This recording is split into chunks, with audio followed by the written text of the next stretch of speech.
Como vai, pessoal? Esse é o segundo vídeo de uma série de vídeos que eu vou produzir falando sobre o tratamento de água, né, domiciliar para aquelas pessoas que têm um poço artesiano em casa e não sabem como tratar esse poço, como fazer esse procedimento de limpeza. Eu falei no outro vídeo sobre os filtros de polipropileno, né? Eu expliquei sobre os filtros que eu tenho aqui para o poço artesiano. Falei sobre as medidas, né, em micras, e muitas vezes as pessoas podem ter dúvida o que é a micra, do que você está falando. É uma medida para tamanho de partícula de sujeira, então eu tenho esses filtros aqui que são de 10 micras, então significa que sujeiras que sejam maiores que 10 micras ele vai reter. O que é uma micra? Se você pegar 1 milímetro e você dividir por 1000, você vai ter uma micra. Então é uma medida bem pequena. Se você pegar uma micra e dividir por 1000, você vai ter 1 nanômetro. Então é para ter uma referência. Os vírus e protozoários, eles são medidos em micras, ou até menores que isso. Enquanto que materiais como ferro, manganês, eles também usam esse mesmo tipo de medida.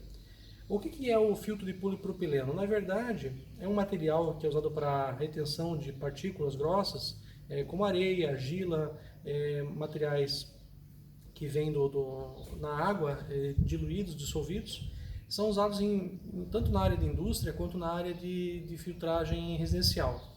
Vou pegar aqui só para ter uma ideia.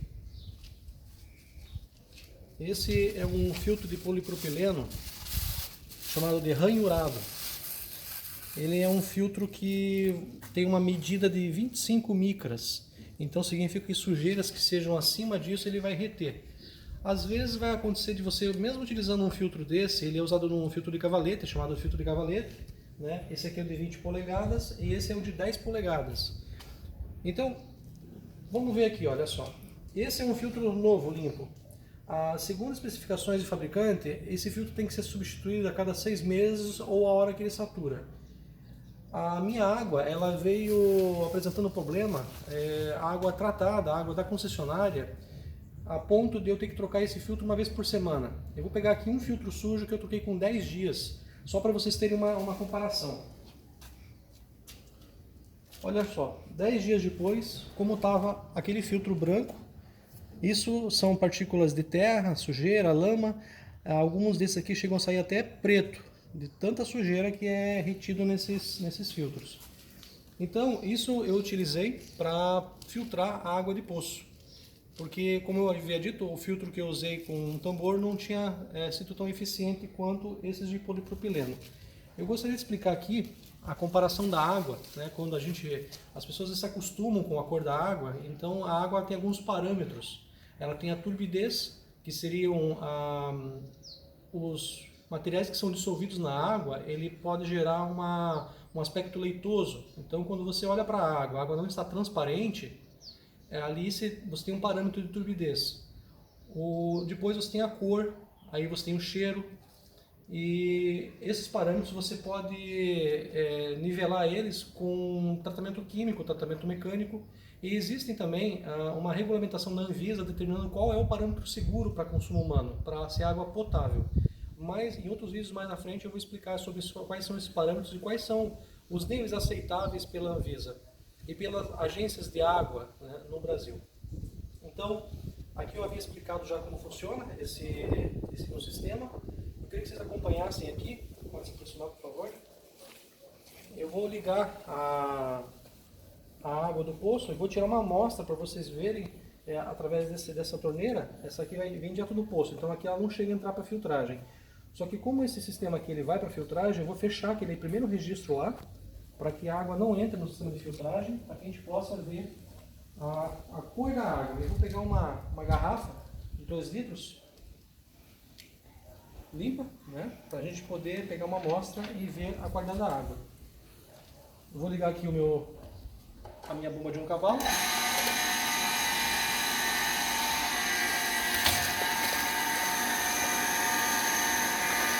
Essa água ela está vindo do subsolo nesse exato momento. Ela está sendo drenada com em torno de 15 metros de profundidade. Né?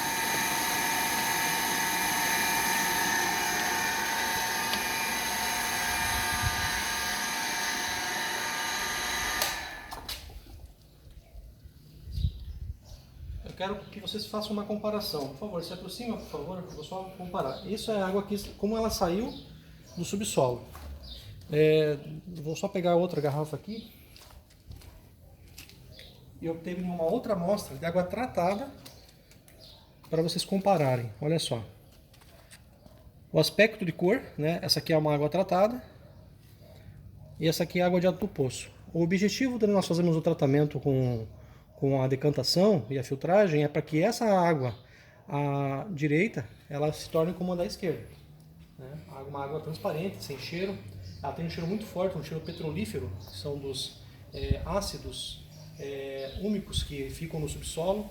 Você tem o manganês, você tem o ferro, você tem várias substâncias que se agregam e se dissolvem na água. Se eu deixar essa garrafa assim por umas 12 horas, ela fica mais amarela e mais escura, porque todos os metais eles vão se oxidar e vão escurecer ainda mais. Meu poço, se eu deixar uns 2 ou 3 dias sem drenar, quando eu faço a drenagem da água, ela vem bem escura. Por quê? Porque essa água que fica no encanamento, ela vai oxidar. Então eu sempre recomendo, quando você for drenar o poço, tira um pouco, uns 15 ou 20 litros, e depois só utiliza o que vier depois desses 15 litros, porque a primeira parte que vem é essa água que ficou no encanamento e ela está oxidada. Mais pra frente eu vou explicar também algumas situações que eu vivenciei com os motores, né? O funcionamento do motor do meio cavalo, que ele tem um sistema de antitravamento, mas muitas vezes a gente tem que destravar, e eu vou explicar isso também. Só me acompanha aqui, rapidinho. Quando eu ligar mais tarde a bomba, ela vai jogar água dentro desses tambores. E eu vou explicar como que funciona o decantamento da água nesses tambores. Mas até por agora é só isso que eu tenho para falar a vocês. Muito obrigado.